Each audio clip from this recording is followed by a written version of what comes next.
Après 4 jours de congrès, les communistes ont clos en fanfare leurs travaux par un discours de mobilisation de leur secrétaire national Pierre Laurent, réélu dimanche à Aubervilliers.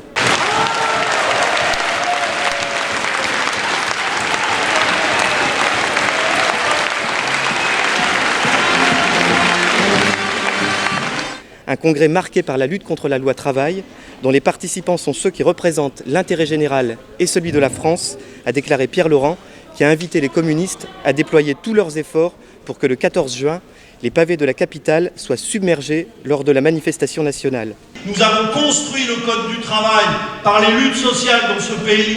Nous ne le laisserons pas déchirer par le gouvernement actuel. Il a taclé François Hollande, Manuel Valls et Emmanuel Macron, accusés de se prosterner devant la tyrannie de l'argent. Tout le monde le sait très bien, il n'a jamais été question de création d'emplois avec ce projet. Il a seulement été question depuis le premier jour de céder aux exigences du MEDEF, point final. Et Pierre Laurent a prévenu, les communistes ne se laisseront pas piéger par la fable des deux gauches irréconciliables. Le secrétaire national du PCF indique ainsi l'ambition de son parti de rassembler le plus grand nombre de forces à gauche qui ne se résignent pas à la dérive libérale du gouvernement. Pour nos vies, les 1% voudraient tout décider.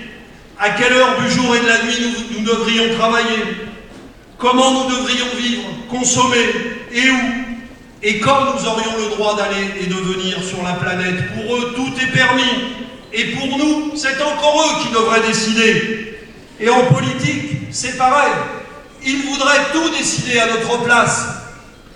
Vous allez voter, nous disent-ils en 2017. Vous allez voter. C'est un droit.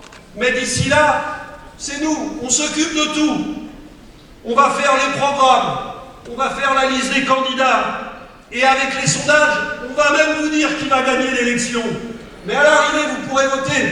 D'ici là, ne vous fatiguez pas, on organise tout. Vous n'allez même pas vous fatiguer à choisir. Ils préparent l'affaire dans les moindres détails.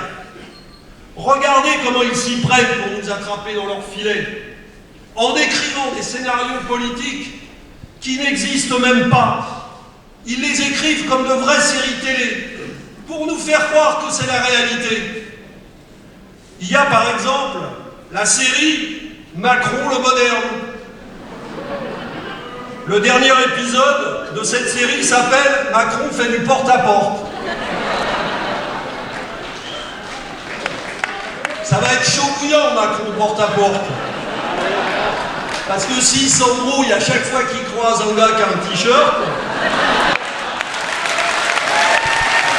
Dans cette optique, il a lancé un appel aux hommes et aux femmes de gauche, ainsi qu'aux socialistes, en leur demandant de se rendre à l'évidence. François Hollande ne peut pas être leur candidat, il ne peut pas être celui de la gauche qui la ferait gagner en 2017. Pour le secrétaire national du PCF, il n'est pas trop tard pour écrire un autre scénario, celui d'une candidature, a-t-il dit, qui porterait l'espoir de remettre la France sur les rails du progrès. Aux candidats déjà déclarés, ou qui souhaiteraient se proposer, comme Jean-Luc Mélenchon, Arnaud Montebourg, ou des responsables écologistes, aux citoyens et aux forces de gauche, il propose la rédaction d'un pacte d'engagement commun validé par une votation citoyenne en octobre. Ce pacte servirait alors de socle à une candidature commune à la présidentielle, qui serait désignée, si plusieurs candidats sont disponibles, par une primaire citoyenne ou tout autre processus collectif. Cet appel des communistes devrait alimenter les débats avec les partenaires de gauche, qui ont d'ailleurs déjà commencé, dès ce dimanche, avec un pique-nique citoyen ouvert à des personnalités et des forces politiques et sociales pour marquer les 80 ans du Front populaire, ici à Aubervilliers. Le peuple de France sera à nouveau capable de grandes choses. Ne nous laissons pas aller au fatalisme, comme si nous n'avions plus qu'à jouer les utilités, à côté d'un scénario déjà écrit en 2017.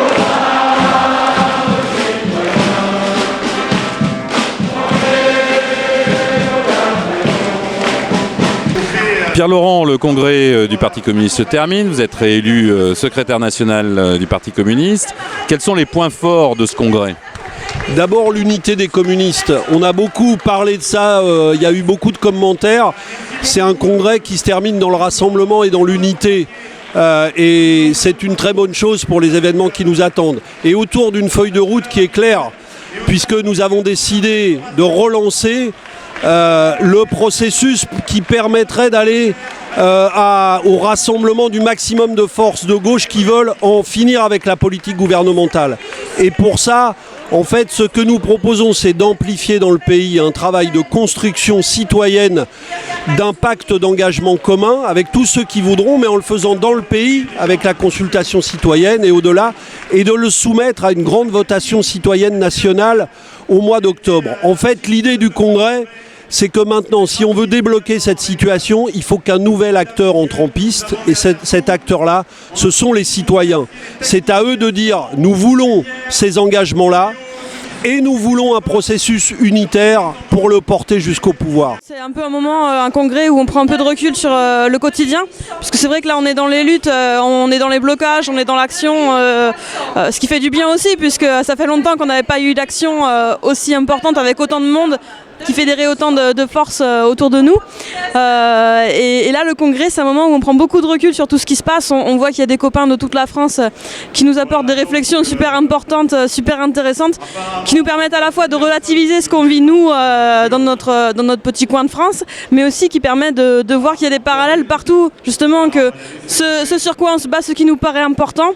Il y en a d'autres qui se battent exactement sur la même chose ailleurs, et ça permet aussi de redonner du souffle, de prendre de nouvelles idées et de mettre, de donner un sens global à nos petits combats locaux qui sont pas finalement si isolés que ça. On a vu beaucoup d'internationaux dans ce congrès, et vous avez une anecdote, on le sait, une anecdote qui n'en est pas une, liée à l'international. Vous nous la racontez ?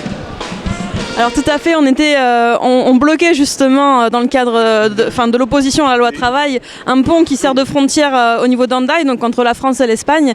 Et là on a vu apparaître de l'autre côté du pont, non pas la Guardia Civile, mais des syndicalistes espagnols qui étaient, je sais pas, une petite centaine, on sait dire à voir combien, mais le geste était symbolique, était très fort.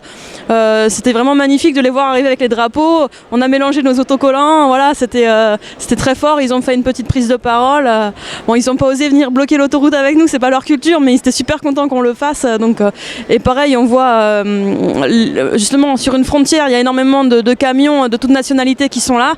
Et tous, ils le prenaient bien, en comprenant tout à fait notre combat, et en klaxonnant, en passant, en serrant le poing. Donc voilà, on sent bien qu'on a notre combat français, finalement, il fait naître beaucoup d'espoir aussi en Europe, puisque cette loi, elle est une déclinaison d'un projet européen. Donc comme on voit en Belgique qui se bouge, quoi. Donc voilà, c'est super. On est très fiers de porter cela.